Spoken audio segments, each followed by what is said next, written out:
Oke, jadi pada saat ini kita akan melanjutkan uh, belajar bersama, membaca bersama dari buku Petunjuk Diet dan Makanan Anda, pasal yang ke-8, Control of Appetite atau pengendalian selera. Dan ini adalah sebagaimana yang sudah ditekankan oleh teman-teman yang membawakan di chapter-chapter sebelumnya.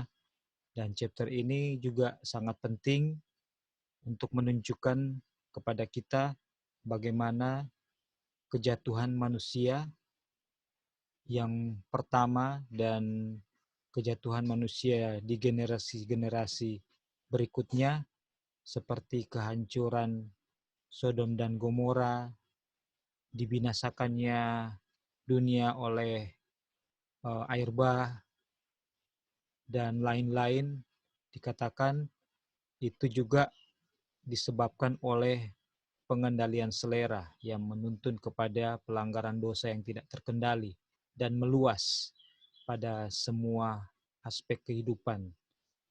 Dari satu aspek pengendalian selera meluas ke seluruh aspek kehidupan yang lain, dan dinyatakan kepada kita bahwa kejatuhan yang sama, pelanggaran yang sama, dan lebih parah lagi akan terjadi pada hari-hari terakhir sebelum kedatangan Anak Manusia.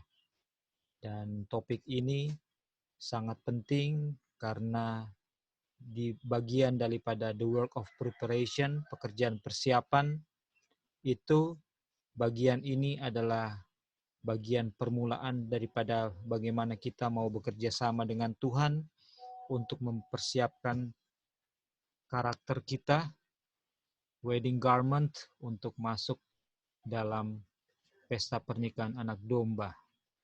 Dan kita akan belajar bersama-sama. Untuk saat ini saya akan baca dia punya paragraf pertama ya. Jadi judulnya pengendalian selera. Subtitlenya adalah kegagalan dalam pengendalian diri adalah dosa pertama. Di Taman Eden, Adam dan Hawa memiliki bentuk tubuh yang indah, cantik, simetris, dan sempurna. Mereka tidak berdosa. Mereka berada dalam keadaan kesehatan yang sempurna. Keadaannya sangat berbeda dengan keadaan umat manusia zaman sekarang.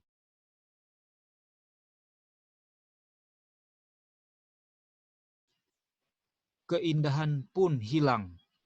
Kesehatan yang sempurna tidak dikenal. Di mana-mana kita melihat penyakit, cacat, dan kelemahan. Waktu saya tanyakan penyebab kemerosotan ini, Tuhan balik menunjuk ke Taman Eden. Hawa yang cantik ditipu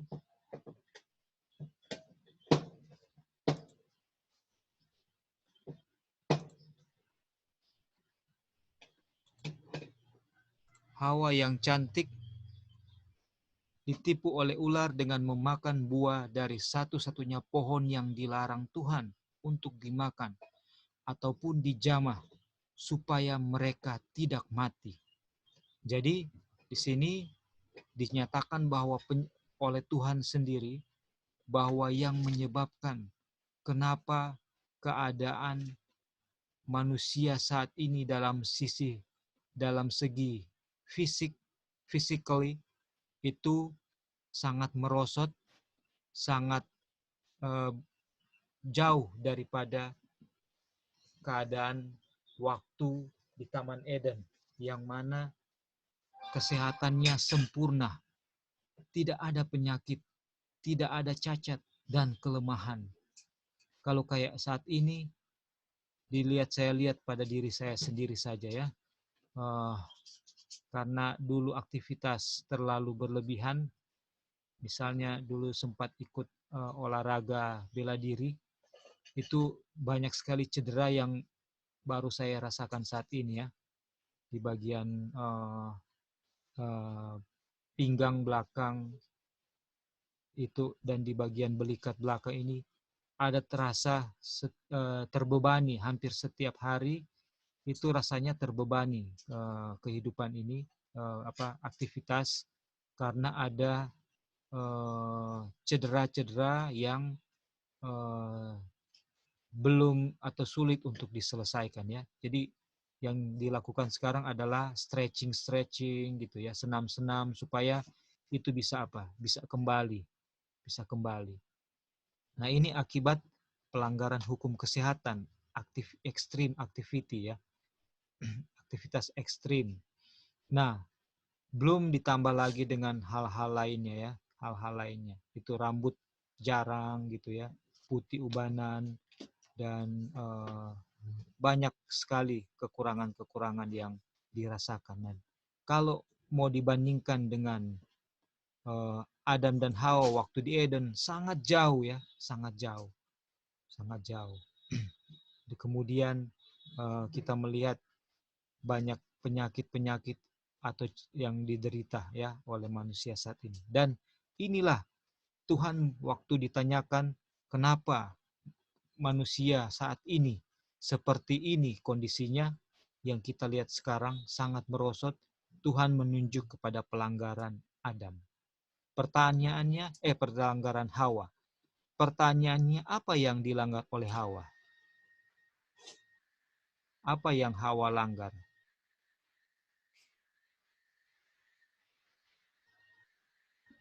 Ada yang secara Selera spontan? makan. Selera makan, ya. Apa yang dia lakukan sehingga dia melanggar selera makan?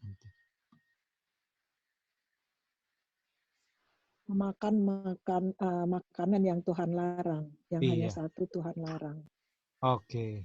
Memakan buah yang satu-satunya buah yang dilarang Tuhan untuk dimakan. Apakah waktu Hawa makan itu Hawa sedang kelaparan karena tidak ada buah-buahan atau makanan yang bisa dia makan? Enggak. Nggak ada.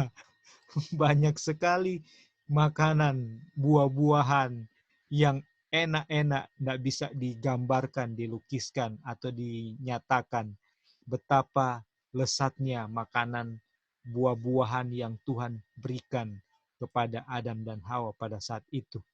Tetapi karena mereka tidak bisa menahan selera makan, padahal kondisi mereka saat itu sangat sempurna. Dia punya intelektual sangat baik, tidak berkabut seperti kita.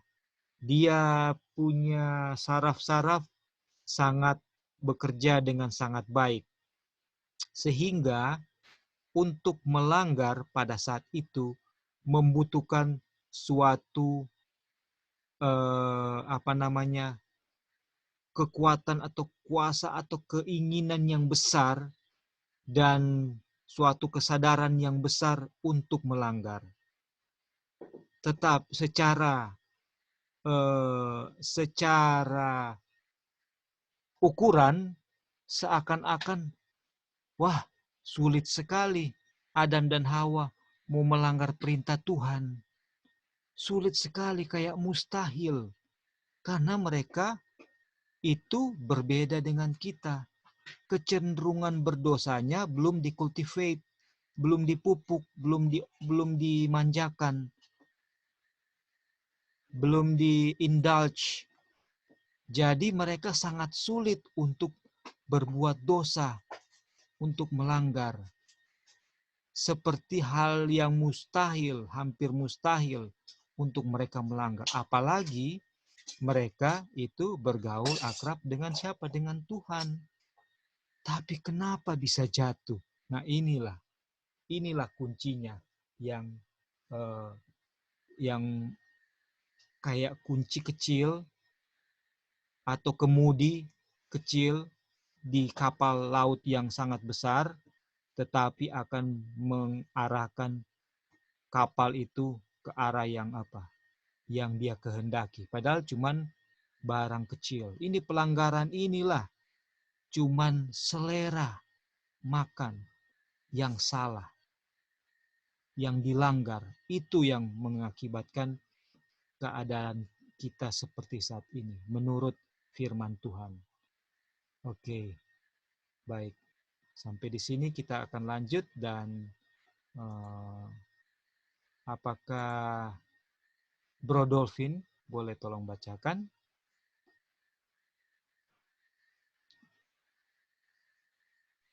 Gimana, Bro? Iya. Boleh agak keras sedikit ya, Bro. Thank you.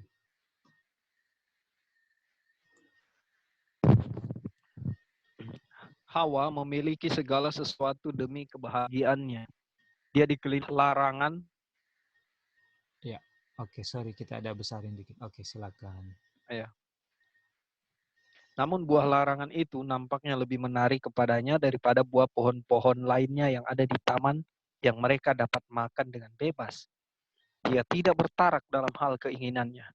Dia makan bersama suaminya setelah dipengaruhi olehnya. Lalu keduanya mendapat kutuk.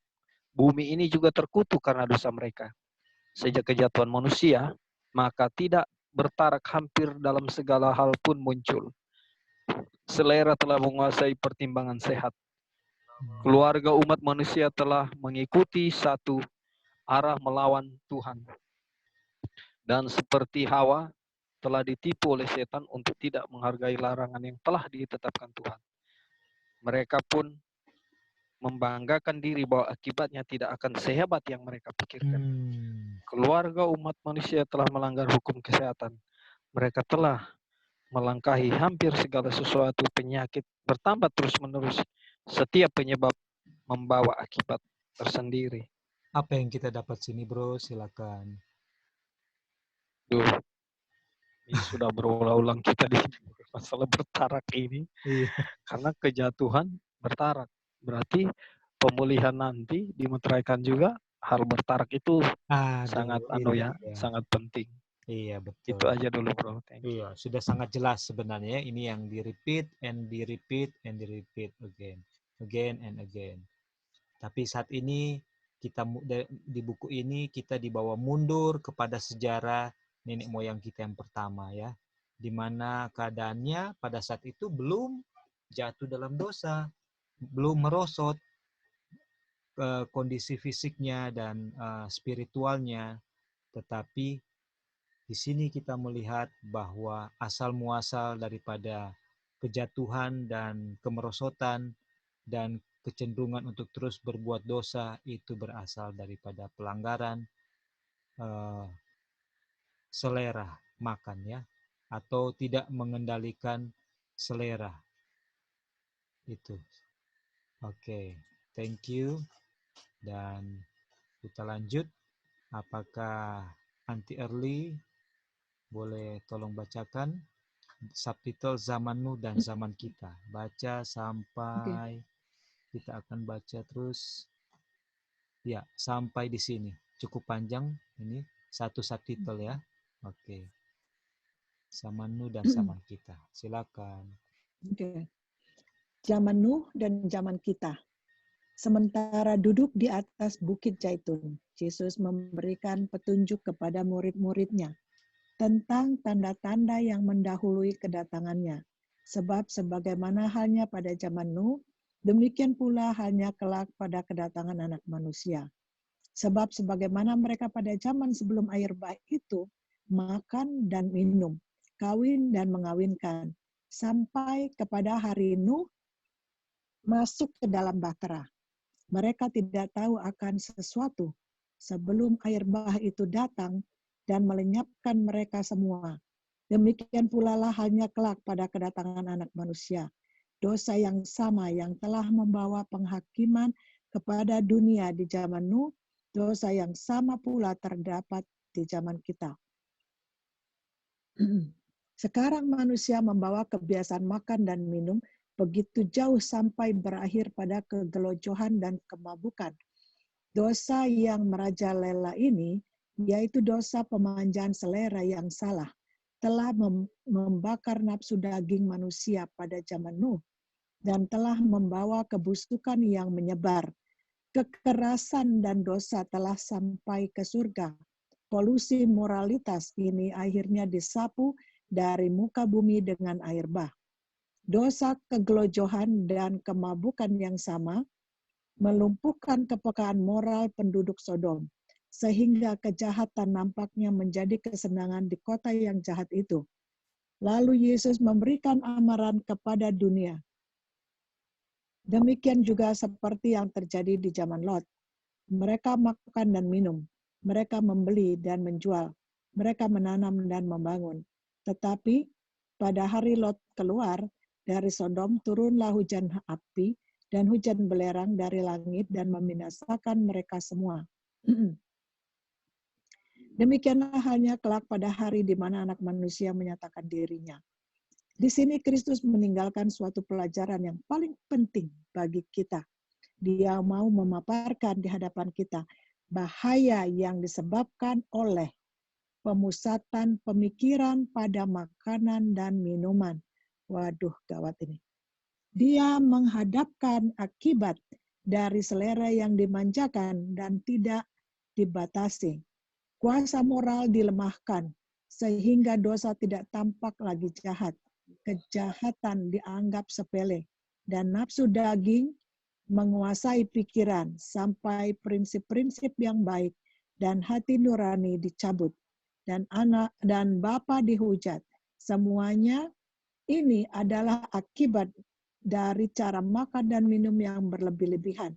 Kondisi seperti inilah yang dinyatakan Kristus akan terdapat pada kedatangannya yang kedua kali.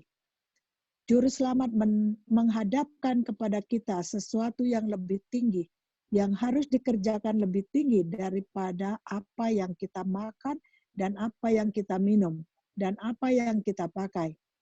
Makan, minum, dan berpakaian telah dilakukan begitu berlebihan sehingga menjadi kejahatan. Dosa ini adalah dosa zaman akhir, merupakan tanda kedatangan Kristus yang segera. Waktu, uang, dan kekuatan yang adalah milik Tuhan dan yang telah dipercayakannya kepada kita. Semuanya disia-siakan dalam kemewahan pakaian dan kemewahan makanan demi selera yang salah, yang menurunkan vitalitas tubuh dan membawa penderitaan dan kebusukan. Mustahil bagi kita untuk mempersembahkan tubuh kita sebagai suatu persembahan yang hidup kepada Bapa. Apabila kita masih hidup, apabila kita masih tetap memenuhinya dengan kebusukan dan penyakit oleh pemanjaan diri kita sendiri yang penuh dosa itu. Aduh, ceritanya panjang, Oke, tapi ya Anti. pokok. Iya. Nah, Anti, jadi dari zaman Nuh, Sodom dan Gomora, dan zaman sebelum kedatangan Anak Manusia. Oke, apa yang terjadi di sini, Anti? Ya, itu sama ya, makan, pemanjaan makan dan minum dan kawin mengawin. Tapi bukannya ini sepanjang zaman selalu begitu. Maksudnya sepanjang zaman mereka mau makan, minum, kawin, dia tetap kawin mengawinkan dan tapi detail kawin dan mengawinkan ini apa maksudnya? Nah, itu ya. kalau karena kawin kan itu perintah Tuhan ya, multiply kan? Perintah. Maksudnya kawin dan mengawinkan ini maksudnya kayak LGBT gitu. Itulah, mungkin ada teman-teman yang lain yang bisa memberikan. Ya, karena kawin kan biasa itu kan. Gitu. Iya, kalau betul. makan dan minum, kalau minum biasa, tapi ini maksudnya dimaksudkan minum ini mungkin minum alkohol, minum soda-soda, atau kemabukan minum ini ya. Gatorade. Kemabukan, iya betul. Iya, apa itu mungkin maksudnya itulah ya. Jadi walaupun tidak minum alkohol, tapi minum soda-soda itu kan sudah nggak bagus. Nah itu jadi penyakit juga. Saya ingat suami saya dulu juga begitu. Dia suka minum soda-soda, Coca-Cola, Sprite, tapi kita bilang jangan itu lagi. Oke, dia berhenti itu, tapi dia ambil tea, apa itu, minuman tea itu. Terus akhirnya makanya jadi penyakit yang segala macam itu penyakit yang kalau udah dapat satu merambat ke yang lain-lain. Dan kan kita sudah belajar juga bagaimana kita makan makanan sehat, kalau berlebihan juga jadi penyakit. Nah, jadi nggak boleh juga. Jadi harus pas gitu ya semuanya itu ya. Bukan hanya makanan sehat, tetapi jatahnya pun terbatas, dibatasi. Jadi jangan indulgent, mengikuti selera keinginan daging yang selalu saya udah bilang setiap orang mempunyai kesukaan makan gitu kan. Kayak Dolphin suka makan apa? Bakpao. Nah, dulu saya suka makan pempek. Nah, itu kan semua udah kesukaan-kesukaan itu harus yang memang tidak baik di hadapan Tuhan harus ditinggalkan. Nah, ini terus mengenai pada zaman Nuh banjir, pada zaman Lot api dan belerang. Nah, pada zaman kedatangan anak manusia apa? Di sini nggak dibilang ya. Ada kematian. Nah, terus bahayanya karena makanan dan minuman yang tidak menurut akan kesehatan, pelupa ya, dan suka. Nah, ini penyakit saya, kayak apa, nggak bisa fokus, selain lupa udah susah fokus dan banyak sekali ya. Ini yang saya alamin ini. Kebanyakan semua yang saya alami lah. Terima kasih. Thank you, Aunty. Mungkin ada teman-teman yang lain lagi yang mau menambahkan, melengkapi akan pesan penting dari yang baru dibaca mengenai kegelojohan atau pelanggaran atau makan minum. Jadi kan sebenarnya makan minum, menjual, menanam, membangun ini kan apa yang salah ya? Ya kan, ini kan makan, minum, membeli, menjual, menanam, membangun, apa yang salah? Gak ada yang salah. Di zaman Lot ini yang terjadi. Dan ini Tuhan membinasakan kota ini dan juga di zaman sebelum kedatangan anak manusia. Mungkin ada teman yang lain, teman-teman mau menambahkan apa yang salah dengan makan dan minum, membeli dan menjual, menanam, membangun, itu sampai segitunya di ini ya. Kan kita disuruh country living untuk membangun dan menanam. Iya. Ini ada planted. Kak. Iya, silakan. Sorry, kita tambah sedikit. Jadi ada yang ayat bilang segala sesuatu tanpa iman adalah dosa kan? Oke. Mau makan, mau minum, mau membeli, mau menjual, segala sesuatu tanpa iman adalah dosa. Dan kita tahu kan iman, pengertian iman itu apa. Dan kita tahu ini sudah tidak ada kehidupan Kristus di sini ya kalau kita lihat. Jadi makanya yang segala sesuatu itu yang tanpa iman itu kan tentang apa yang kamu makan, tentang apa yang kamu minum. Terus dia bilang segala sesuatu tanpa iman adalah dosa. Ini juga makan, minum yang tanpa iman ya. Itu yang menurut kita ya Kak. Ini. Cuma thank you. Saja. Absolutely ya. Itu sure. Bro. Pasti tidak akan salah yang Lali bilang. Bro, silakan. Pas Lali bilang kita ingat itu ayat apa saja yang kau lakukan, entah kamu makan atau entah kamu minum, lakukanlah untuk Tuhan ya. Kalau tidak salah ya ayatnya begitu ya. Jadi kalau apa yang saja yang orang lakukan dan orang tidak lakukan untuk Tuhan, ini konteks ini masuk di situ. Apa yang terjadi di zaman Nuh kan? Mulai dari makan, kenapa dibilang di sini? Bagaimana kalau kita bikin acara pengucapan syukur? Ini kan untuk Tuhan. Tapi yang kita prepare buat kita punya guest itu adalah makanan minuman yang tidak ini. Kemudian preparation yang kita bikin juga membuat waktu kita, resources kita itu semua termakan di situ. Nah, tapi ini acara pengucapan syukur ini. Nah, sebenarnya kalau eh, kalau kita balik ke sejarah Alkitab, apakah konteks pengucapan syukur ini harus dengan pesta ya? Apakah harus dengan makanan-makanan? I see.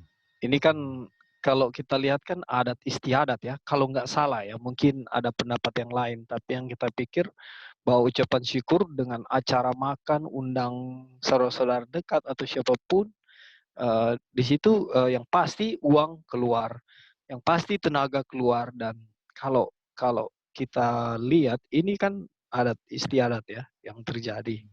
Nah, memang konteksnya kita mengucap syukur kepada Tuhan. Tetapi apakah secara keseluruhan itu adalah suatu ucapan syukur kepada Tuhan? Itu jadi satu pertanyaan. Jadi kalau kita buang waktu untuk masak, belanja, dan segala macam, ketika uang-uang itu digunakan untuk pekerjaan Tuhan, bukankah itu juga satu ucapan syukur? Jadi kita pikir case demi case tergantung dari tergantung dari bagaimana kita memahami dan koneksi ke Alkitabnya bagaimana, bro. Oke. Jadi sorry kita lupa ayatnya apa, saudara-saudara yang ingat ya? Brother Dion sudah kasih ayatnya. 1 Korintus 10 ayat 31.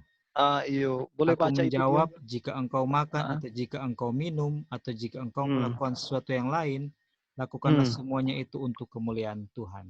Nah, ini DP konsep. Jadi konsep yang orang belajar di kenapa dibilang di zaman Nuh itu segala sesuatu jadi kayak dosa, kawin, mawin, pesta pora, makan, minum dan segala macam.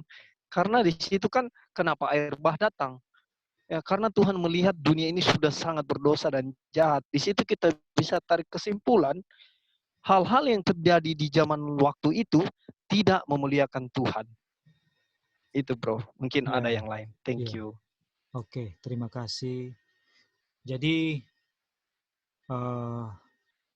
di sini sebenarnya kalau kita lihat adalah makan, minum, membeli, menjual, menanam, membangun, itu adalah menggambarkan aktivitas sehari-hari yang dilewati oleh umat manusia di kota itu.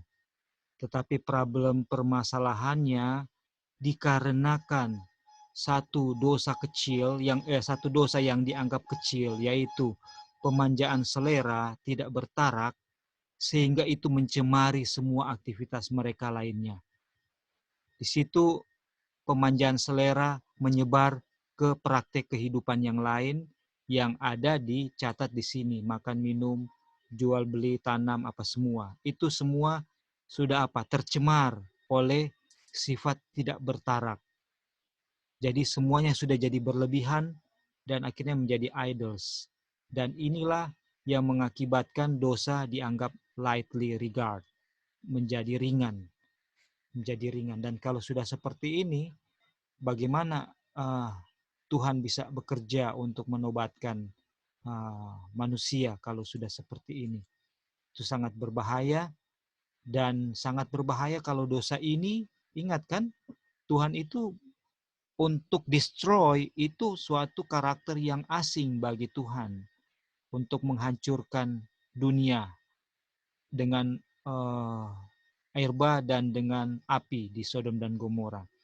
Itu bukanlah karakter Tuhan, tetapi dilengkapi oleh kasih dan keadilan, maka tindakan ini harus dilakukan dengan fondasi supaya umat Tuhan atau kejahatan ini bisa bisa dihentikan dan bisa kayak di reset, partially reset ya, kalau kita gunakan kata partially reset. Itu kan Sodom dan air bah itu kan kayak reset ya, partially reset. Nanti kalau reset yang full reset kan kita boleh katakan pada saat dunia dibaharui dengan api kan. Tapi partially reset itu nggak dibaharui dunia, tapi dia punya anasir-anasir yang itu yang harus dibinasakan dengan tujuan dengan fondasi kasih dan keadilan. Karena kalau dibiarkan sudah tidak ada lagi titik untuk mereka bertobat. Jadi apa gunanya diteruskan ya? Itu yang membatasi panjang sabar Tuhan adalah karakter dari manusia itu sendiri. Oke, di sini ada yang memberikan chatting ya. Dikatakan Roma 14 ayat 23, tetapi barang siapa yang bimbang, kalau ia makan, ia telah dihukum, karena ia tidak melakukannya berdasarkan iman. Dan segala sesuatu yang tidak berdasarkan iman adalah dosa. Oke, ini dari Lali ya. Jadi, oh iya, bahasa Inggrisnya di atas. Jadi ini karena dilakukan tidak berdasarkan iman. Makan, minum, tidak berdasarkan iman. Sudah ada sudah ada spot di situ. Sudah ada cacat ya, bahwa ingin memanjakan selera atau memanjakan leher. Thank you. Lali. Uncle. Ya, silakan Dion ya. Oke. Go ahead Dion. Tanya sedikit dong mengenai pemanjaan selera. Kalau misalnya kita terletak di tempat yang jarang sayur-sayuran, bagaimana itu? Hanya ada makanan pokoknya, hanya daging. Apakah itu termasuk pemanjaan selera? Oke, jadi contoh secara geographically itu kita tinggal di benua es ya, di Antartika misalnya ya, atau orang-orang Eskimo ya, kita tahu di sana mereka survive dengan makan daging ya, makan ikan yang mereka tangkap ya, ikan dan juga mungkin ada juga hewan-hewan tertentu yang bisa digunakan. Nah, apakah ini adalah suatu bentuk pemanjaan selera karena memakan makanan yang tidak baik? Nanti sebentar akan dispesifikasi juga oleh bacaan kita mengenai makanan daging ya, makanan daging. Ya, pertanyaan yang sangat baik. Ada teman-teman yang lain yang boleh menjawabnya atau mungkin jawaban dari ayat Lali itu sudah bisa menjawab ya, tapi silakan yang teman-teman yang mau membantu menjawab. Ini pertanyaan yang sangat baik. Halo Kak, bisa dengar? Bisa Joy. Ya, silakan Joy. Ya, jadi kalau ada ceritanya itu kan di Alkitab yang waktu zamannya masuk di Bahtera. Bisa dengar Kak? Ya, bisa. Oh ya, sorry ya. Okay. Ya, waktu masuk di Bahtera kan itu adalah Tuhan izinkan mereka untuk makan makanan binatang yang halal karena udah tidak ada makanan lain yang mereka bisa makan karena bumi dibinasakan ya toh. Jadi kalau memang hanya itu salah satu optionnya, kita lihat aja cerita Nuh di Alkitab, hanya itu pilihannya, itulah yang kita makan untuk mempertahankan kehidupan. Daripada kita banyak option, misalnya ada sayur-sayuran, tumbuh-tumbuhan dan semuanya, tapi kenyataannya makan yang yang walaupun bagus tapi berlebihan kan juga itu tidak baik ya.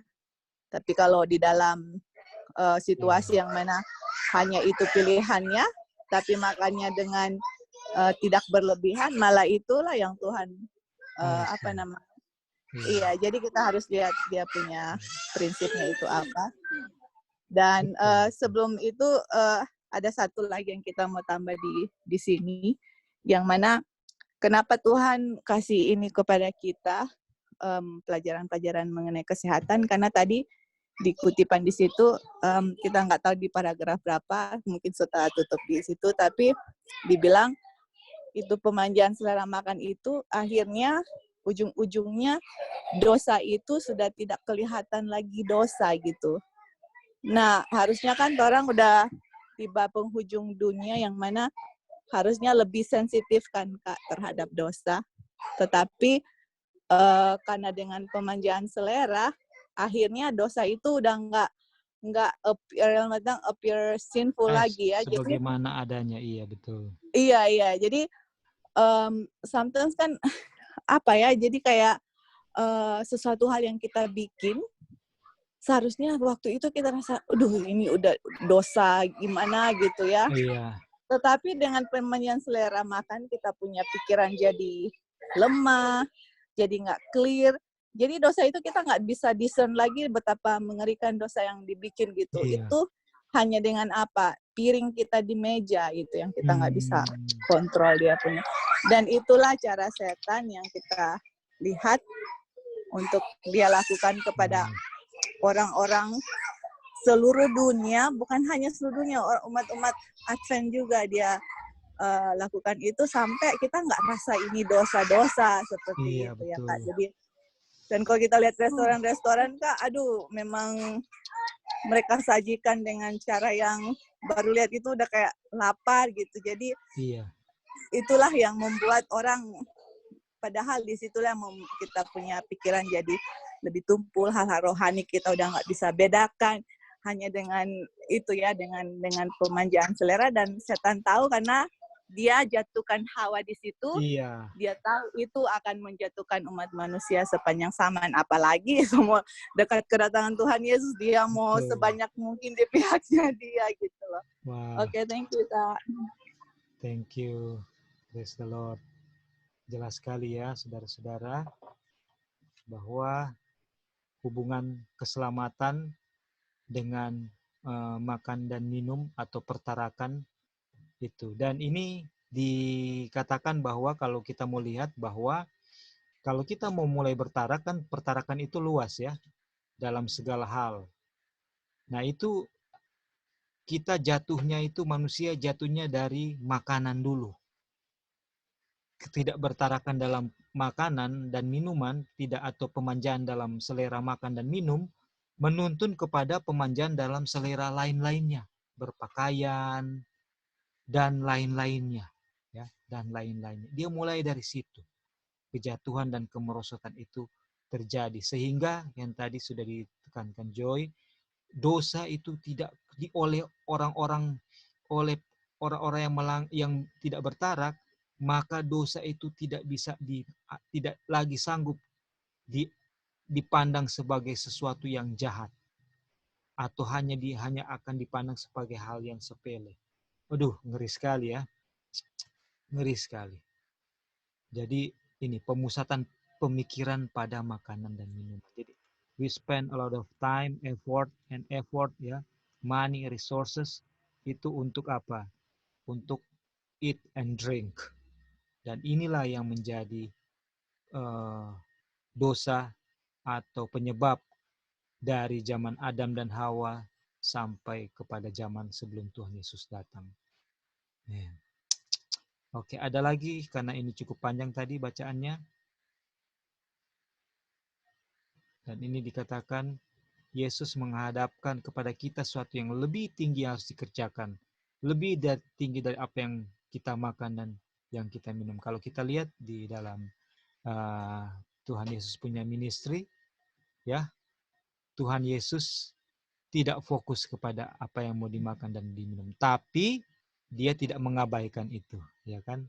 Dia tidak fokus kepada, bukan itu fokus besarnya, tetapi dia tidak mengabaikan itu. Kita ingat cerita setelah orang-orang mengikuti dia menyeberang Danau Galilea, dan kemudian orang banyak berkumpul untuk mendengarkan dia melayani, berkhotbah dan menyembuhkan orang. Di situ mereka lihat orang-orang ini jauh dari rumah, tinggalkan rumah berhari-hari, dan dalam keadaan lapar dan haus, dan lapar lah ya, teristimewa. Dan Tuhan Yesus tidak mengabaikan apa? Kebutuhan mereka untuk makan.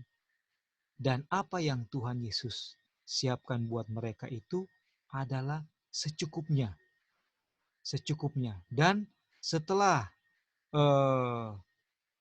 makanan itu 5 roti 2 ikan itu sudah, yang tersisa itu, baru yang sisa itulah dia tidak abaikan itu juga.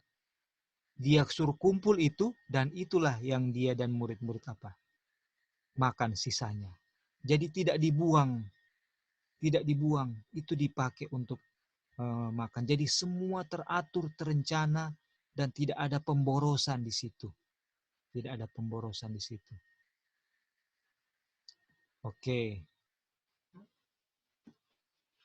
Jadi ini akan menjadi kejahatan ketika sudah ada kata apa? Berlebihan ini ya, ada kata berlebihan.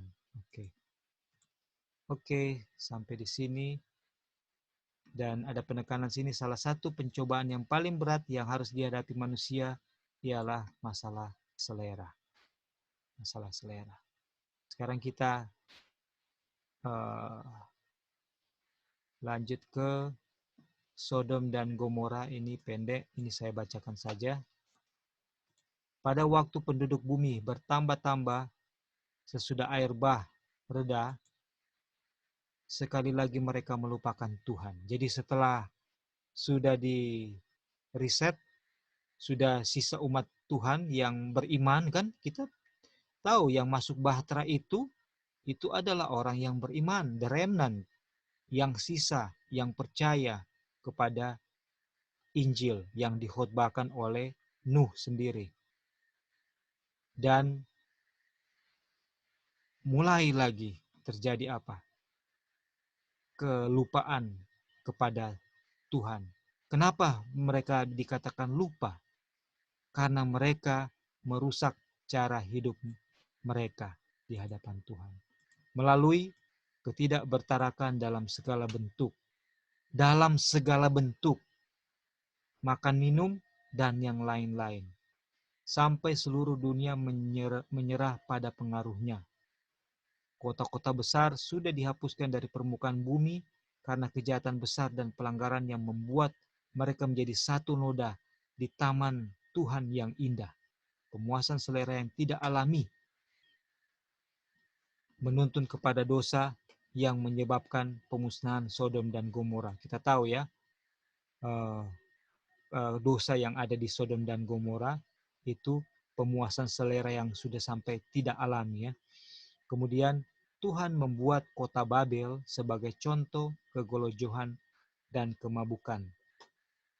Pemanjaan selera dan nafsu daging adalah fondasi dari segala macam dosa mereka. Jadi memanjakan selera dan nafsu daging adalah fondasi daripada segala macam dosa. Ini yang harus didobrak, yang harus dihancurkan dari diri kita ya, dari diri kita yang menantikan kedatangan yang kedua kali. Selama ini masih ada di orang-orang yang menantikan kedatangan Tuhan yang kedua kali, maka di situ pengertian akan firman Tuhan itu akan apa? Tidak akan bibit ya, bibit atau apa namanya bibit? Benih yang ditaburi itu apa? Akan jatuh di tanah yang akan banyak apa? Banyak gangguan. Apakah itu jatuh di wayside atau yang semak belukar dan lain-lain. Oke. Nah, sekarang kita akan baca subtopik yang judulnya Esau dikalahkan selera. Dan apakah Bro Dion boleh tolong bacakan? Sini sampai ya, satu subtitle saja pendek. Ya, silakan. Esau dikalahkan selera. Esau bernafsu memperoleh sepiring makanan sehingga mengorbankan hak kesulungannya untuk memuaskan selera. Selera dipuaskan setelah dipuaskan seleranya yang penuh nafsu itu, dia pun melihat kebodohannya, tetapi ia tidak mendapati peluang untuk pertobatan sekalipun. Itu dicarinya dengan hati-hati dan dengan air mata. Sangat banyak orang seperti Esau. Dia mewakili segolongan orang yang mempunyai berkat berharga yang khusus di dalam batas jangkauannya, yaitu warisan kekal, kehidupan yang sama panjang dengan kehidupan Tuhan, pencipta alam semesta, kebahagiaan yang tak terhingga, dan seberkas kemuliaan yang kekal. Tetapi Mereka sudah lama memanjakan selera, nafsu daging, kecenderungan, sehingga kuasa untuk membedakan dan menghargai nilai perkara-perkara kekal, semuanya itu sudah dilemahkan. Esau mempunyai keinginan yang kuat untuk memakan sejenis makanan tertentu. Sudah lama ia memuaskan diri sehingga dia tidak merasakan perlunya berbalik dari makanan yang penuh pencobaan dan rasa ingin itu. Dia memikirkannya, tetapi tidak berusaha untuk membatasi seleranya sehingga seleranya sampai kuasa selera itu menjatuhkan pertimbangan lain serta mengendalikan dia. Dan dia membayangkan bahwa dia akan menderita serba kekurangan ataupun kematian jikalau dia tidak dapat memiliki makanan tersebut. Lebih banyak dia memikirkannya, lebih kuat keinginannya sampai hak kesulungannya yang kudus itu kehilangan nilai dan kesuciannya. Iya, bagaimana ini proses daripada pemanjaan selera yang dialami Esau ini? Bagaimana itu? Ya. Jadi sini Esau jatuh mengorbankan hak kesulungannya kepada Yakub karena dia selalu memanjakan seleranya kan. Iya. Itu. Jadi apakah pemanjaan selera ini pada waktu dia menjual hak kesulungan ini adalah hal yang pertama dia bikin atau dalam kehidupannya setiap hari dia lakukan sehingga ketika ujian ini datang dia kalah? Sudah setiap hari di sini bilang. Iya. Ini yang dijelaskan ya. Dalam kebiasaannya dia senantiasa memanjakan dia punya selera. Dia punya nafsu daging, dia punya kecenderungan. Dia manjakan terus sehingga ketika ujian itu datang dia rela atau tidak berdaya atau dia merasa ringan. Dia merasa bahwa apa yang dia lakukan itu menjual hak kesulungan itu adalah hal yang kecil yang akan dia sesali pada saatnya belakangan ya. Dan dikatakan bahwa di sini dia sudah ditaklukkan oleh seleranya di sini.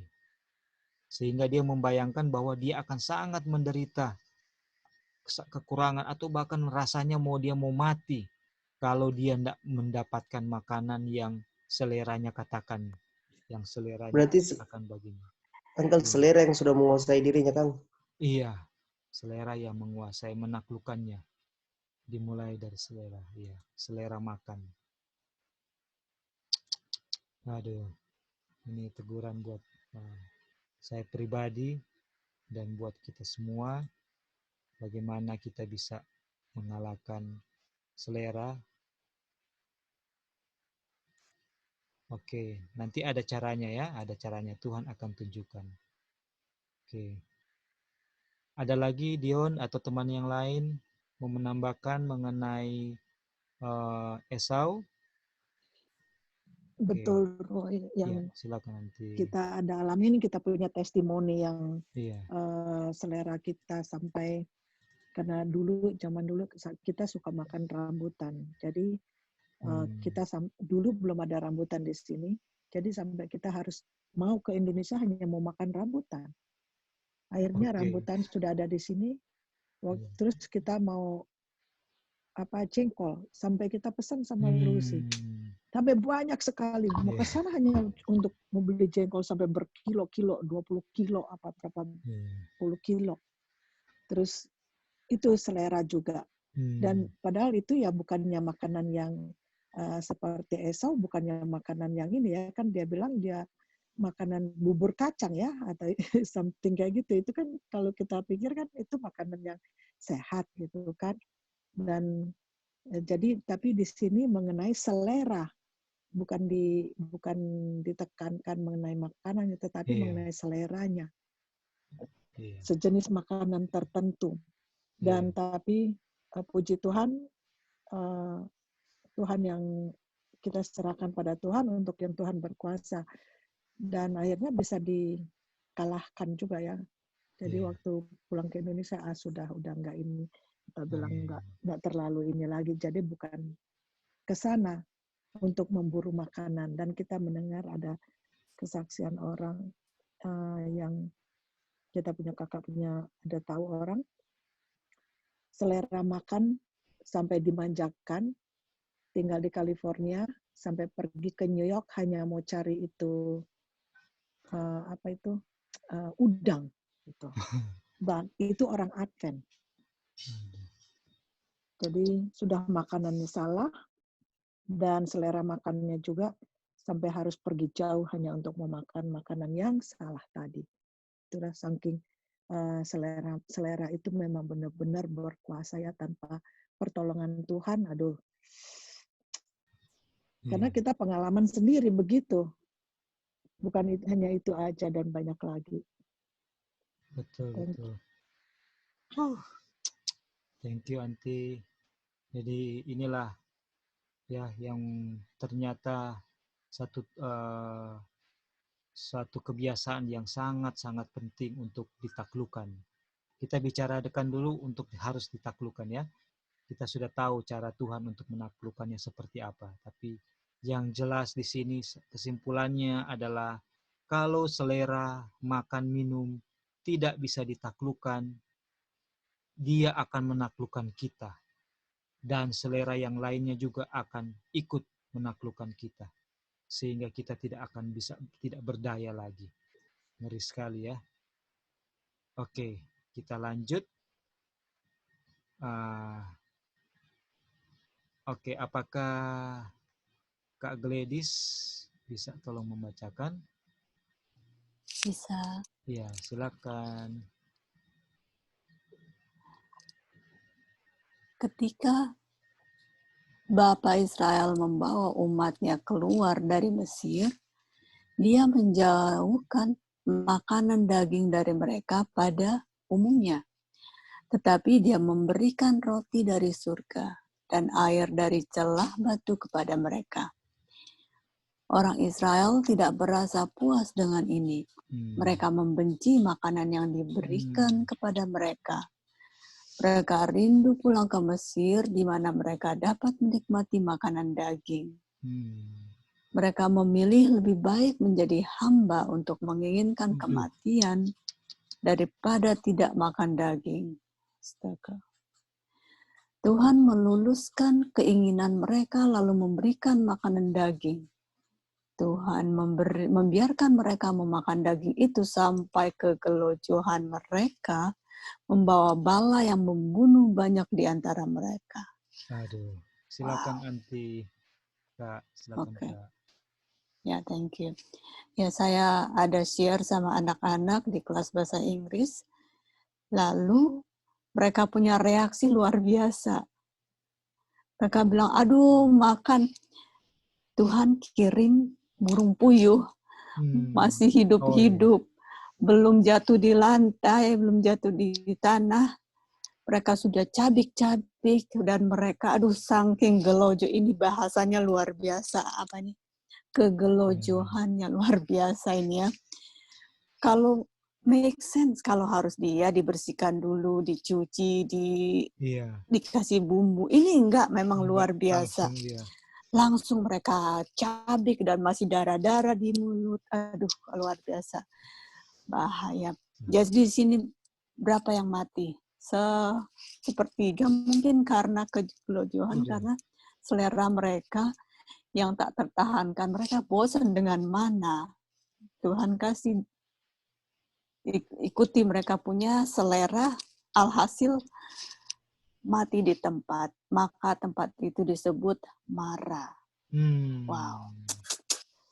Aduh.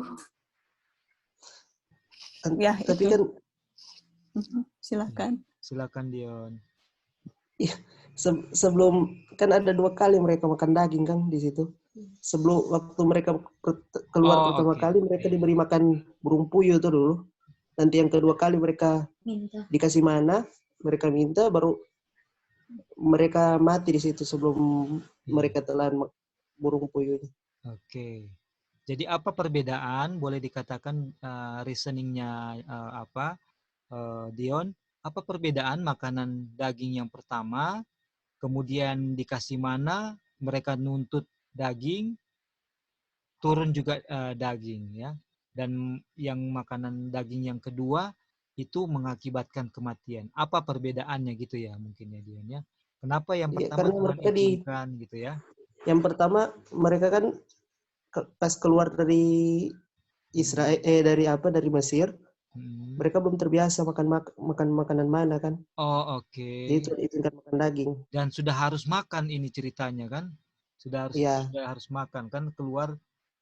Memang keluar sudah makan kan? Mereka keluar ingat kan Paskah kan? Pada saat Paskah mereka harus sembeli korban domba dan mereka harus makan dengan berikat pinggang dan makan terburu-buru karena mereka harus isi perut dan harus bawa tongkat supaya karena mau perjalanan jauh kan dan makan buru-buru. Jadi sudah makan ini. Dan kebiasaan makannya makanan Mesir ya kan. Oke, jadi pas keluar sudah saatnya makan dikasih apa? Burung puyuh. Ya, oke. iya, orang Israel juga kan kebanyakan sudah kawin dengan orang Mesir kan, Uncle. Oke, ya ya. Jadi ada mix multitude yang ikut ya. Mix multitude yang ikut. Oke, betul sekali. Ya bro, Ya, silakan. Jadi apakah pertanyaannya mungkin apakah ini menjadi excuse atau kenapa bisa jadi excuse atau bagaimana kira-kira? Ya, silakan Bro Dolphin ya. Ya, thank you. sorry kita miss tadi. Bagaimana? Maksudnya excuse apa? Maksudnya kenapa Tuhan kasih makanan pertama setelah keluar dari tanah Mesir itu burung puyuh, daging, which is itu daging. Dan tadi Dion sudah kasih pemikiran bahwa karena mereka itu sudah terbiasa makan daging di Mesir, baru harus dia punya training proses baru mau dimulai di situ. Jadi itu adalah makanan emergency food ya kayak kalau kayak gitu bisa dikatakan. Itu dari Dion ya. Silakan Bro. Karena diaplikasikan dengan makanan yang daging yang kedua yang dipaksa diminta oleh orang-orang yang rakus sehingga mereka banyak mati gitu. Ya. Oh ya, iya permintaan daging kedua itu Kedua. yang maksudnya kan begini. Jadi pemikirannya adalah kenapa yang pertama dikasih daging gitu. Ya. I see. Iya. Saya tidak bisa jawab begitu dalam hal itu, tapi kalau yang di kedua itu karena tuntutan kekerasan hati ya, kekerasan hati bangsa Israel. Dia bilang kita kan lebih baik ada di Mesir dengan makanan bertimbun, kenapa kita dibawa di sini dengan segala kesusahan kan? Tapi mungkin statement yang saya mau sampaikan ini bukan menjawab pertanyaan, tapi ini satu hal yang saya pikir penting untuk disampaikan. Kita disuruh country living, bukan? Di sini banyak hal yang nantinya kita akan lihat sendiri. Saya baru sebulan lebih ada di hutan, di kebun, di country living. Banyak hal yang saya perhatikan yang firman Tuhan bilang. Waktu Musa, dia dibawa kemana? Country living untuk pembentukan karakternya dia. Pegunungan Midian. Untuk jadi seorang pemimpin ya. Tuhan Yesus sebelum public ministry ke country living. Kita lihat Yohanes Pembaptis. Ya. Yohanes Pembaptis untuk menjadi seorang pekabar yang dia menyampaikan pekabarannya ya. Dia harus ada di country living. Ini kita lihat semua ini kita lihat apa yang ada sebenarnya di country living yang Tuhan mau. Bangsa Israel dikeluarkan dari kota, dari negara itu, dari Mesir, untuk pergi kemana itu? Padang gurun itu, country living. Ya, semua karena apa? Pemanjangan ini sangat berhubungan. Pelajaran kita nanti tentang lanjutan di chapter 10 ya, di Story of Ages. Di situ dibilang Yohanes diajarkan oleh malaikat untuk bertarak. Jadi betapa pertarakan ini sangat penting. Dan pertarakan ini tadi brother sudah bahas di awal, kejatuhan manusia karena selera, ya kan? Dan ini mau dibahas tentang bagaimana bangsa Israel bergumul di yang masih suka makan daging dan yang ngotot sampai ada pemberontakan untuk bisa dapat daging, lalu Tuhan turunkan burung puyuh, ya kan? Jadi semua ini adalah di mana persiapan-persiapan dari Mesias, dari yang mendahului Mesias, dari Musa sendiri, semua mereka terjadi country living. Salah satu yang dipelajari adalah pengekangan akan selera. Saya di sini waktu di kebun ini, untuk ke kampung itu kan 2 kilo, 1 kilo lebih ya. Tapi jalannya agak kurang anu lah. Kalau kita bawa kendaraan mobil agak aman, bawa motor harus hati-hati jangan jatuh. Nah, hal ini membuat kita tuh kalau mau turun ke pasar beli seperlunya segala sesuatu. Kalau di kota mata kiri kanan lihat ini itu ini itu. Jadi sangat berbeda dia punya impresi, dia punya tekanan. Ketika di country, saudara dengan pertolongan Roh Kudus kita semua diajar untuk mengekang diri. Mau cari apa selain sayur-sayuran dan buah-buahan yang bisa kita makan? Ya kalau mau selera yang ditekankan, silakan turun ke kota atau ke pedesaan. Ya, maksud saya turun ke kota untuk mau beli ini beli itu. Ya, jadi ini yang saya mau bilang bahwa bisa saja Tuhan yang seperti Dion bilang tadi, itu bagaimana Tuhan mau ajar mereka untuk menyesuaikan diri dengan apa yang nanti mereka akan makan, yaitu mana. Tetapi welcome to the jungle. Selamat datang di country living. Kehidupannya seperti itu. Ya. Kalau kita yang sekarang belajar tentang betapa luar biasanya mana, kita akan sangat menghargai. Tapi kalau kita juga ada di waktu itu rombongan bangsa Israel, apakah kita memiliki apa yang seperti kita pikirkan sekarang, betapa luar biasanya mana? Ya kan? Jadi setiap kasus ada situasi di mana diajarkan kepada bangsa Israel dan diajar pelajaran juga buat kita. Thank you, bro. Thank you, bro. Jadi di sini Bro Dolphin menekankan mengenai tadi sudah dibahas bagaimana pelanggaran dari selera makan menuntun kepada pelanggaran dari orang-orang yang ada di kota-kota, ya kan, di dunia juga secara itu. Dan dikatakan tadi kota-kota sekarang hilang. Banyak kota-kota yang Tuhan binasakan. Kenapa? Karena di kota-kota besar, disitulah pemanjaan selera makan dan selera lainnya itu terjadi besar-besaran. Dan akhirnya menjangkau ke hampir ke semua penghuninya. Sehingga harus dibinasakan. Itu, thank you, bro. Jadi posisi di mana untuk menolong kita supaya bisa mengendalikan juga selera makan dan selera lainnya adalah lebih baik kalau berada di tempat country, ya, di pedesaan. Thank you. Itu sangat berhubungan dan sangat mendukung satu dengan yang lain. Tapi yang penting di sini adalah pemanjaan selera makan itu menuntun kepada pemanjaan selera lainnya dan kepada kemerosotan moral pelanggaran dosa di seluruh umat manusia. Dan terjadi di dalam kelompok bangsa Israel yang keluar dari tanah Mesir. Oke. Dan ini saya bacakan pendek. Semua ini menjadi contoh. Banyak contoh yang dapat diberikan untuk menunjukkan akibat penyerahan diri kepada selera. Nampaknya hal ini menjadi persoalan kecil bagi nenek moyang kita yang pertama untuk melanggar perintah Tuhan dengan tindakan yang satu itu, yaitu memakan buah pohon yang begitu indah dipandang mata dan begitu menggiurkan selera, tetapi tindakan itu sudah mematahkan penurutan mereka kepada Tuhan dan membuka gerbang banjir kesalahan dan petaka yang telah menghanyutkan dunia ini. Jadi semua yang sudah kita baca tadi itu adalah contoh bagaimana hasil daripada penyerahan diri kepada selera.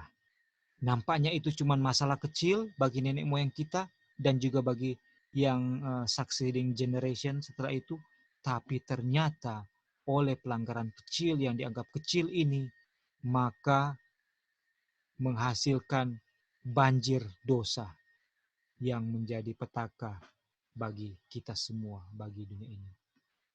Baik, sampai di sini ada yang mau menambahkan, sementara yang berikut kalau kita bisa tolong bacakan. Silakan di ini ya, interrupt ya kalau mau tambahkan atau mau bertanya. Dan apakah kita dalam posisi boleh membacakan?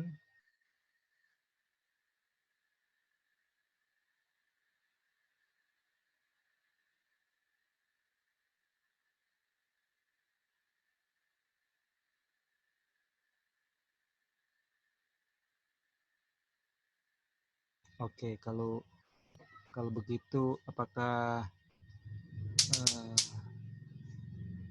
Tania dalam posisi boleh membaca?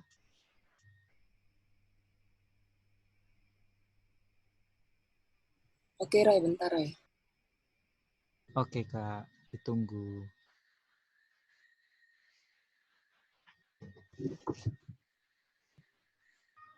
Dunia sekarang ini, kejahatan dan penyakit bertambah-tambah dari satu generasi kepada generasi yang berikut. Ketidakbertarakan dalam hal makan dan minum, dan pemanjaan nafsu kebinatangan telah melemahkan pikiran manusia yang agung. Pertimbangan sehat yang seharusnya memerintah telah menjadi hamba selera sampai melewati batas. Keinginan yang memuncak akan makan mewah telah dimanjakan.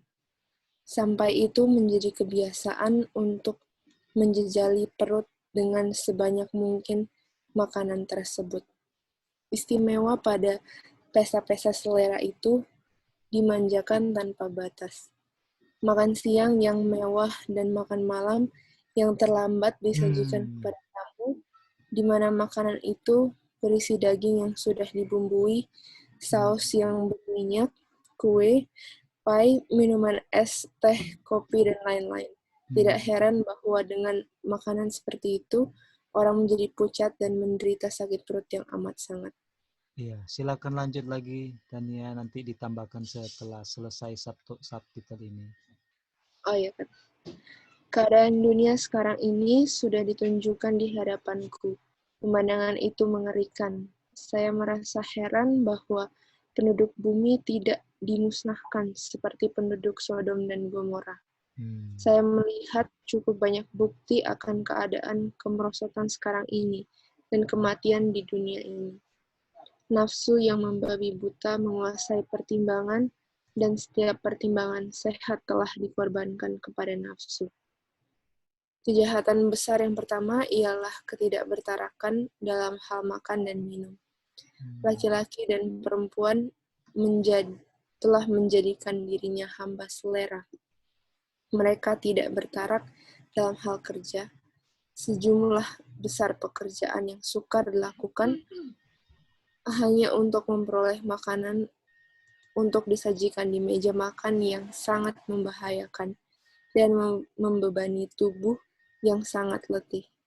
Para wanita menggunakan lebih banyak waktu di atas tungku api yang panas untuk menyiapkan makanan, membumbuinya dengan rempah-rempah demi kepuasan cita rasa. Sebagai akibatnya, anak-anak diabaikan. Mereka tidak menerima pengajaran agama dan bimbingan moral. Ibu yang sudah bekerja terlalu keras itu lupa membentuk tabiat yang manis, yang menjadi sinar surya dalam rumah tangga. Perhatian akan perkara yang kekal sekarang dinomorduakan. Seluruh waktunya telah digunakan untuk menyediakan perkara-perkara ini guna memuaskan selera yang merusak kesehatan, merusak tabiat, dan merusak pertimbangan sehat. Oke. Sampai sini dulu. apa yang bisa kita dapat nih Tania dari bacaan ini? Ya, silakan.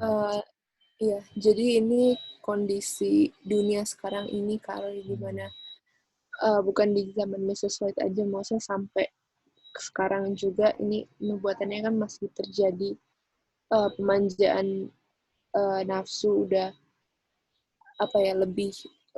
lebih lagi dengan adanya semua yang tadi Mrs. White udah mention juga gitu. Dan Mrs. White bilang kenapa dunia ini nggak dibinasakan aja seperti Sodom dan Padahal sudah Gomora parah kan. ya, dia lihat. Ya, padahal udah sama. Di Tapi zaman Mrs. White ya ini ceritanya, dia lihat di zamannya dia sudah parah gitu ya. iya. Iya, jadi itu sih yang tadi dapat dari paragraf yang baru dibaca. Iya. Ada lagi, Tania? Itu dulu sih, Kak Roy. Oke, thank you. Jadi dari yang dilihat oleh Mrs. White di zamannya dia, waduh, dengan terang yang dia terima, ini sudah apa? Sudah kan dia melihat pelanggaran yang terjadi di kota-kota yang sudah dibinasakan. Dan pelanggaran yang terjadi di saatnya dia lihat itu sudah equal ya, sudah setara. Sehingga harusnya sudah dibinasakan dunia ini. Tetapi kenapa belum dibinasakan dengan pelanggaran yang ada di sini yang sudah dibacakan tadi ya? Karena mempersiapkan makanan yang membutuhkan effort gitu ya. Sehingga hal-hal yang lainnya terabaikan. Contoh dalam hal-hal kerohanian seperti itu. Tapi memang kan kita ingat bahwa makanan enak itu bukanlah makanan yang disiapkan untuk bisa enak, itu bukan dosa juga sebenarnya. Jadi apakah kita makan makanan enak itu dosa? Itu mungkin pertanyaan itu kan kita ingat di kutipan yang lain kan kita harus memasak juga makanan yang enak atau istimewa kan. Nah sekarang sebenarnya apa sih yang menjadi dosa atau pelanggarannya gitu? Atau memang harus bertarak itu adalah selain makanan jangan berlebihan, juga nggak boleh terlalu enak. Atau seperti apa? Ini mungkin jadi pertanyaan kan? Karena ada istilahnya makan istimewa pada hari Sabat, juga harus belajar cooking supaya bisa menyiapkan makanan yang enak gitu kan? Itu ada kutipannya. Nah, apakah ini bertentangan atau dalam hal apa dia tidak bertentangan atau gimana? Ya, mungkin ada yang bisa. Ya, Uncle, tadi yang kita tangkap di sini, dia bilang ibu-ibu sudah banyak menghabiskan waktu di dapur tanpa menghiraukan anak-anak mereka lagi kan. Cuma itu. Iya. Oke, jadi di dalam mempersiapkannya ini yang mengakibatkan salah satunya ini kan, selain tentu saja kita sudah tiba pada konklusi bahwa makanan yang makanannya sehat ya kan, makanannya memenuhi syarat, bukan daging lah ya misalnya, dan juga walaupun itu bukan daging tapi kalau sudah terlalu menyita waktu itu juga apa menjadi akan mengakibatkan hal yang tidak baik ya. Atau bagaimana, ada lagi teman-teman yang lain mau menambahkan dalam aplikasi? Ya, halo Kak. Ya, silakan Jo. Saya dengar. Ya, bisa. Iya.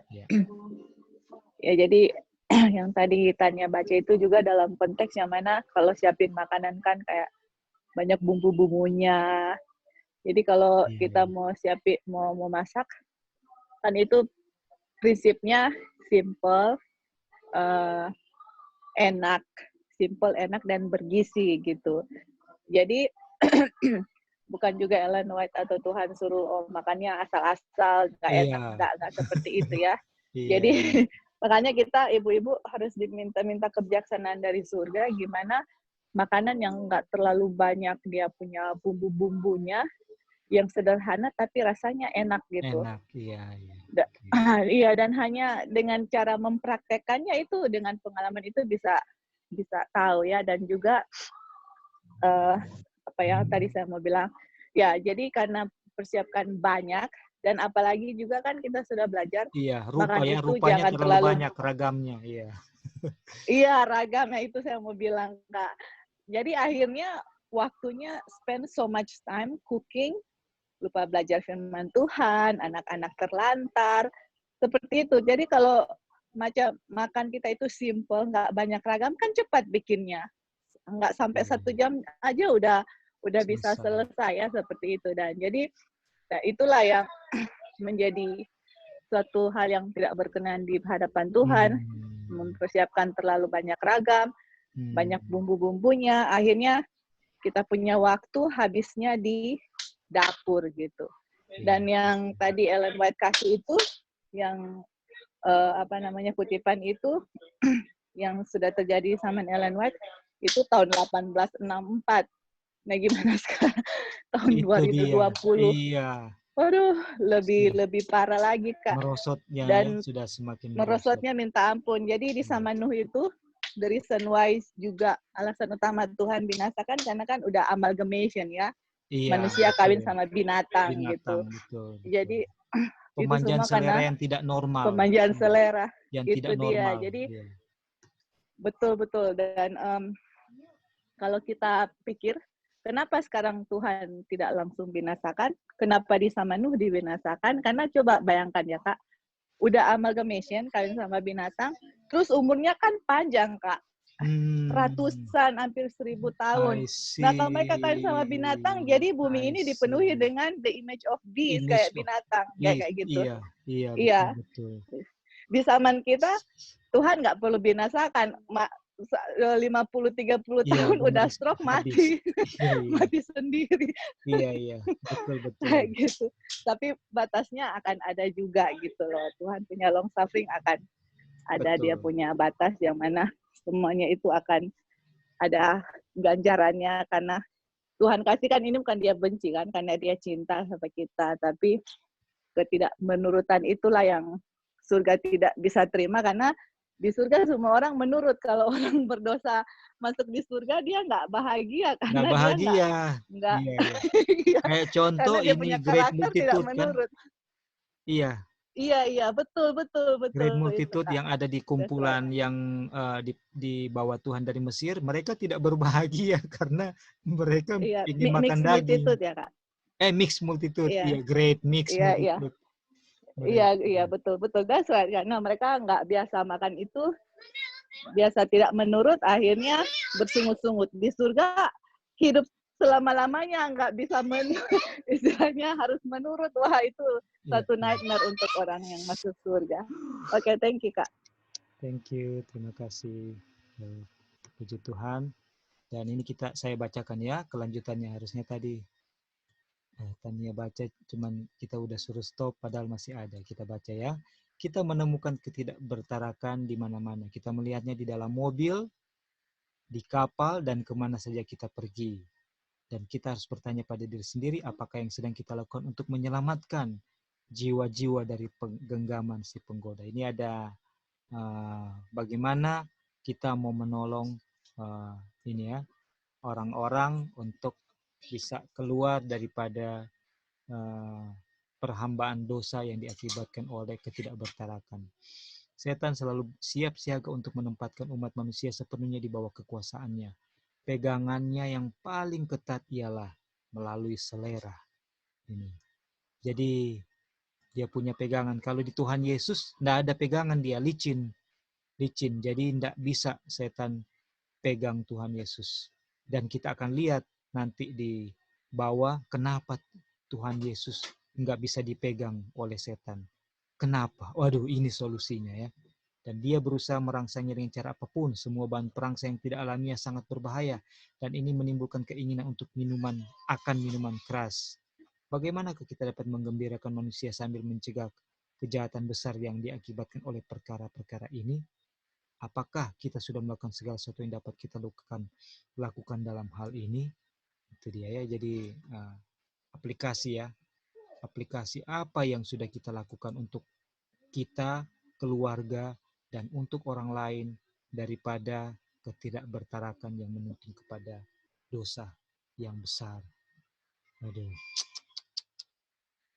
Oke. Baik. Kalau sampai di sini ada yang mau menambahkan? Kalau begitu, apakah Brother Lali boleh tolong bacakan dari 236 ini terus, nggak terlalu panjang ya, sampai di sini. Oke. Berbakti dalam kuil selera yang salah. Silakan. Tuhan telah memberikan terang besar kepada umat ini, namun kita tidak ditempatkan di luar jangkauan penggodaan. Siapakah di antara kita yang mencari pertolongan dari Ilah Ekron? Lihat gambar ini bukan dilukiskan dengan imajinasi. Berapa banyak sifat yang mudah mempengaruhi dapat dilihat termasuk pada umat Allah. Seorang penderita cacat nampaknya sangat sadar, namun ditipu oleh perasaan cukup, dengan beban menghina hukum kesehatan dan aturan hidup, yang dengan kemurahan ilahi telah menuntun kita sebagai satu umat untuk menerimanya. Makanannya harus disediakan begitu rupa untuk memuaskan seleranya yang sudah menyimpang. Bukannya duduk di meja makan di mana disediakan makanan yang menyehatkan, malah dia memilih restoran karena di sana dia dapat memanjakan selera tanpa batas. Seorang pembela perterakan yang cakap, dia tidak menghormati fondasi prinsip-prinsip tersebut. Dia ingin melepaskan diri tetapi menolak untuk memperolehnya dengan harga penyangkalan diri. Orang itu berbakti di dalam kuil selera yang salah. Dia seorang penyembah berhala. Kuasa yang disucikan dan ditinggikan, yang harus digunakan untuk menghormati Tuhan, dilemahkan lalu diserahkan kepada pelayanan yang ringan. Sifat yang gampang tersinggung, pikiran yang kacau, sifat yang tegang, semua adalah akibat dari pelanggaran hukum alam. Dia tidak efisien dalam pekerjaan dan tidak dapat dipercaya. Oke, jadi apa yang dimaksud dengan berbakti dalam kuil selera yang salah di sini, Li? Ini memanjakan selera ya, Kak. Ini. Iya, memanjakan selera. Apa yang tadi? Jadi ini sudah, makanya kan ini kayak melanggar juga hukum jangan padamu ada Allah lain kan. Hukum kedua, selera makan juga melanggar hukum kedua. Selain melanggar hukum jangan membunuh, kan kita membunuh diri juga kan sebenarnya. Jadi ada beberapa hukum yang dilanggar di sini. Jadi kenapa Tuhan begitu begitu ini ya, maksudnya kasih keterangan kalian White bahwa ini sangat penting, karena itu juga kan ini termasuk pelanggaran hukum yang tanpa kita sadari.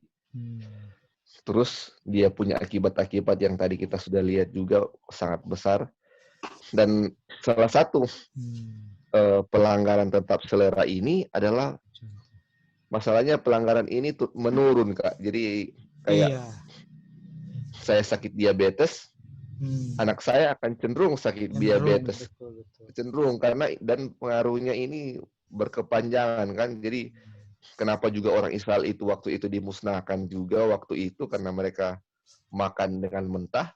Karena nanti anak-anak mereka juga akan mengidap penyakit dan itu akan membawa suatu nama tidak baik ya untuk orang Israel kok sakit-sakitan seperti itu ya.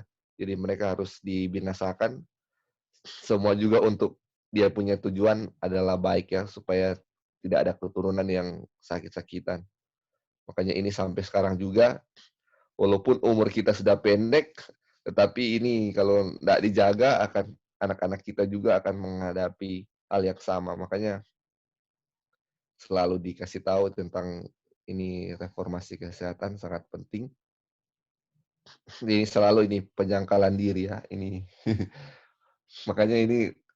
makanya semua ini tidak bisa dilakukan dengan orang kekuatan karena ini sangat kuat ya. Ini di subtitle terakhir kita akan baca ya. Iya itu Kak, itu dia. Kita baca cepat karena sudah time limit. Ya, Oke, thank you Lali. Kita thank lanjut you. ya. Kemenangan Kristus demi kita, saya baca cepat. Di padang belantara pencobaan, Kristus menghadapi pencobaan besar yang dapat mengalahkan manusia. Di sana dia berjuang dan dengan seorang diri melawan musuh yang licik dan bernafsu dan dikalahkannya. Pencobaan besar yang pertama menyangkut selera. Pencobaan kedua menyangkut kesombongan, ketiga cinta akan dunia. Setan telah mengalahkan berjuta-juta orang dengan menggoda mereka untuk memanjakan selera. Melalui pemuasan cita rasa, susunan saraf akan terangsang dan kuasa otak akan dilemahkan, sehingga seseorang mustahil dapat berpikir dengan tenang berdasarkan rasio. Jadi di sini proses bagaimana kuasa berpikir itu dilemahkan, yaitu apabila kita memakan makanan yang memiliki cita rasa ya, cita rasa. Pikiran itu tidak seimbang. Pikiran yang mulia dengan yang lebih tinggi diselewengkan untuk melayani nafsu kebinatangan. Dan keinginan kekal yang suci tidak dihargai. Ini prosesnya ya. Prosesnya. Apabila hal ini diperoleh, setan dapat menyerang dengan dua buah penggodaan lain yang sudah diberikannya. Jadi kalau setan langsung katakan kepada Hawa, kamu melanggar hukum Tuhan ya. Misalnya hukum yang lain ya, yang besar. Oh, langsung Hawa bilang, oh enggak, saya tidak akan lakukan itu. Tapi dia lakukan dari hal kecil, hal yang kelihatannya kecil. Yaitu apa? Selera makan. Dari situ akhirnya apa? Terjadi kejatuhan dan yang lebih besar lagi. Jadi kalau tidak bisa menang dalam ujian pertama, selera makan, maka tidak akan bisa mengalahkan ujian yang kedua dan yang ketiga, ya, yaitu kesombongan dan cinta akan dunia. Itu dia punya. Makanya ada kutipan bilang apa? Reformasi dimulai dari meja makan. Ini sudah sangat confirm.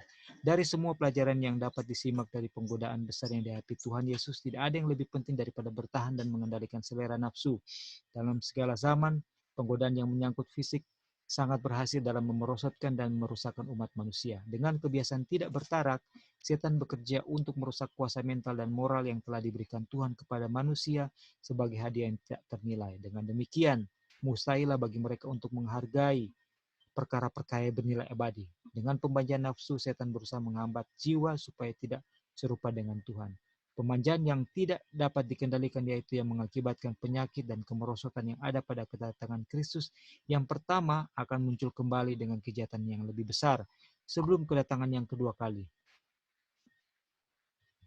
Kristus mengumumkan bahwa keadaan dunia akan menjadi seperti keadaan sebelum air bah dan seperti Sodom dan Gomora. Setiap angan-angan hati dan pikiran manusia adalah jahat semata-mata. Pada penghujung waktu yang menakutkan itu, sekarang kita sedang hidup. Maka kepada kita ditekankan puasa juru selamat itu harus diresapi. Jadi ini solusinya adalah kita lihat bagaimana Yesus menang waktu dia dicobai. Itulah solusi kita ya. Kemudian dengan hanya dengan penderitaan yang tidak terperikan yang telah ditanggung Kristus, kita dapat memahami kejahatan oleh karena pemanjaan yang tidak terbatas. Contoh kehidupannya menyatakan bahwa satu-satunya harapan kita untuk memperoleh hidup kekal ialah usaha mengandalkan selera dan nafsu dan menyerahkannya kepada kehendak Tuhan. Jadi di sini kita mengerti bahasa ini ya. Satu-satunya harapan untuk memperoleh hidup yang kekal itu adalah mengendalikan selera. Tapi bukan righteousness by work, tapi righteousness by faith. Kenapa? Karena kita akan pelajari di pertemuan berikut, kalau Tuhan berkehendak, di situ bagaimana Kristus menang oleh righteousness by the faith of Christ kepada Bapa. Itulah cara kita untuk menang. Dan biarlah kita senantiasa memandang pada Tuhan Yesus yang merupakan pokok keselamatan, di mana dia menderita karena imannya kepada Bapa untuk keselamatan kita.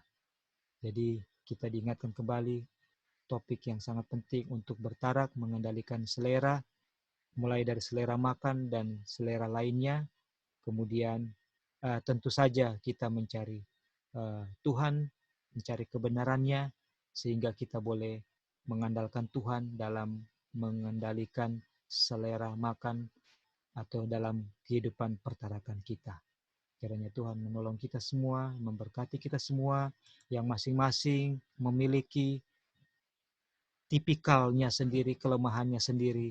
Ada yang kuat di A, ada yang kuat di B. Artinya kuat bukan karena dia yang kuat, tapi artinya yang sudah dia cultivate, itu dia jarang cultivate, itu dia lebih bisa menang dengan kuasa Tuhan. Tapi bagi yang lain, yang sudah cultivate yang lain, itu akan berbeda-beda. Disinilah kita boleh mengandalkan Tuhan supaya menang dan tidak melihat sesama kita dengan pertolongan Tuhan. Tuhan menolong kita, memberkati kita, kita bawa dalam nama Tuhan Yesus. Amin. Kita